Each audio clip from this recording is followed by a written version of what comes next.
বাবা কফি খাবো। ঠিক আছে চলো। দুইটা পুতুলকে আপুর জন্য? হ্যাঁ আসো। ভাই। জি ভাই। ওকে একটা কফি দেন তো। আচ্ছা ঠিক আছে। মিথিলা ভাইয়াদেরকে একটা কফি দাও তো। আচ্ছা ঠিক আছে বাবা। বাবা এবার আপুর জন্মদিনের পুতুলগুলো অনেক সুন্দর হয়েছে। আচ্ছা বাবা তুমি এখানে বসো, আমি ওই দিক থেকে একটু আসছি। আচ্ছা ভাইয়া এই নিন আপনার কফি। থ্যাংক ইউ বাপু।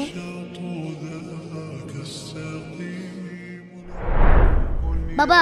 আরে তুমি এখানে? বাবা কফি খাওয়া হয়ে গিয়েছে, টাকাটা দাও, বিলটা দিয়ে আসি। এই নাও বাবা। বাবা এটা রাখো, বিল দেওয়া লাগবে না।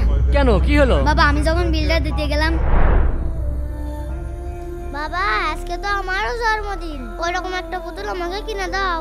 বাবা তুমি ভালো করে জানো বেচা কেনার অবস্থা ভালো না, মহাজন অনেকগুলো টাকা পাবে, আমি এবার তোমাকে কোনো কিছু কিনে দিতে পারবো না বাবা। আপু এই পুতুলটা তোমার জন্মদিনে গিফট, আমি তো তোমার ভাইয়ের মতন, এজন্য তোমার জন্মদিনের উপহার দিলাম। থ্যাংক ইউ ভাইয়া।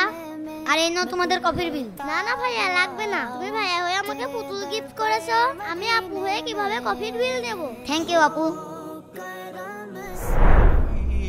মিথিলা পুতুলটা তো অনেক সুন্দর। বাবা তুমি একদম ঠিক কাজ করেছো।